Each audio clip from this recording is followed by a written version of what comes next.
Assalamualaikum guys. Good evening to wherever you are. Good morning, evening wherever you're watching this video. Okay, so welcome to our first episode of our MBC interview series, which I don't have a name for yet, but we'll soon have one. So to start off our first episode, we'll have our special guest over here. One of the most influential beatboxers in Malaysia in our modern day era. His name is Artsy. Oh, duh. I don't know why I'm acting here. How are you doing, man? How are you doing, my guy? Man, I'm doing good, man. I'm having brandy, some coffee, man. It's dope. Dope. My man, my G. Yeah. So, give a little introduction about yourself. So my real name is Afiq Azizi, if you can't tell. I've been beatboxing for about 7 years. I've been beatboxing in total for 7 years, but I've been competitive for just about 4 years. That is pretty much the basics of me. I mean, I'm not really a champ. Oh yeah, wait, talking about my what do you call it? Accomplishments. Accomplishments. I was I don't know how many times. I was several times an online beatbox champion. In international levels, quote unquote. And Settings. then I was Armageddon champion 2017. Where else? Armageddon champion 2017, Werewolf champion 2018, and I was also the representative for Malaysia in Asia Beatbox 2019. Yeah, that year. Damn. All right, my man has a resume here. Okay. This man has a resume, guys. So the first question is here that what is your inspiration? Like, why did you start? Who made you start? Who taught you and things of that sort? Yeah. Okay, so when it comes to beatboxing, I have to mention my friend Ayman Firhat. When I was Form 1, or the age of what was Form 1? 13 years old. He was the first person to introduce me into beatboxing. And funny enough, we're actually in the same university currently.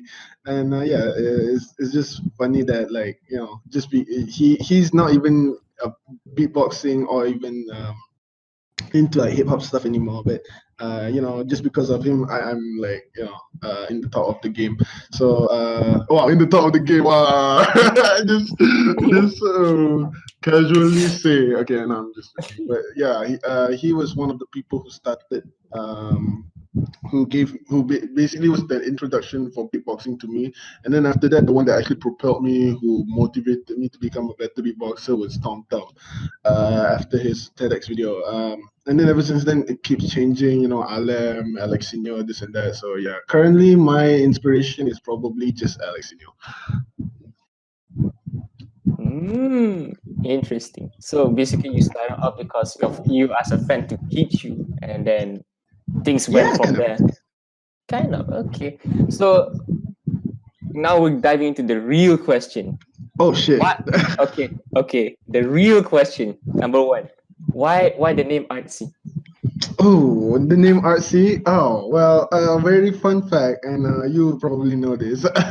I have gone through several name changes, specifically for, first off was Maragatino. That has no Great real name. story. Yes, thank you. That had no real thought behind it. I just thought of a random name because I wanted to be famous back then. Kind of stupid. After that, it was YOLO, man.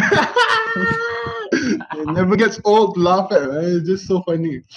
After that, the beatbox element started coming in, which gave birth to Mr. Stereo.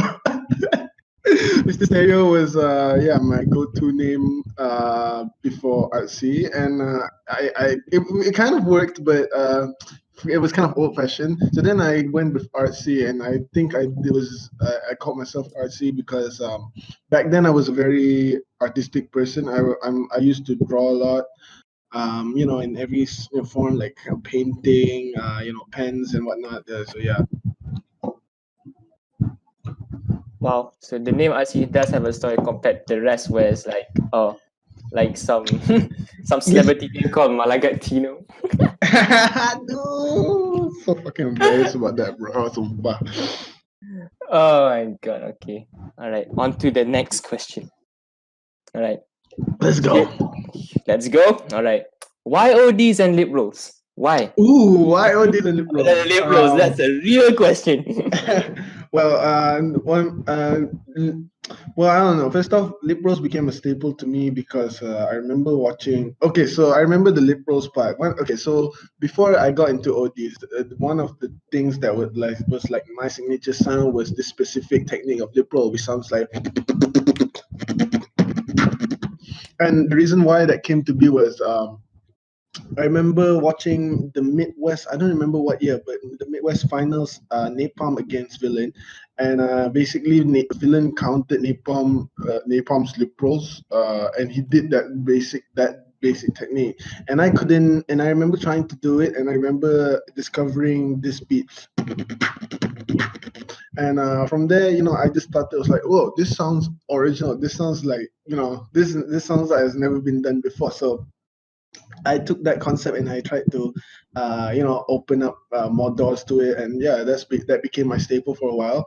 After that, it became a trend. A lot of people tried to follow and tried to take that concept. Now Collapse is doing it a lot, and I was like thinking maybe I should get a new sound. So one of my, like, I think the underrated bases that one of the most underrated bases is the OD bass, and I'm not doing it just because it's underrated, but I think the potential of it to grow is very large. And even then, like, I'm still discovering like ways to use that sound in a way that's like, has never been done before, or at least musically sounds nice. So right now, that's just my staple, just because I find a lot of potential in it. Wow.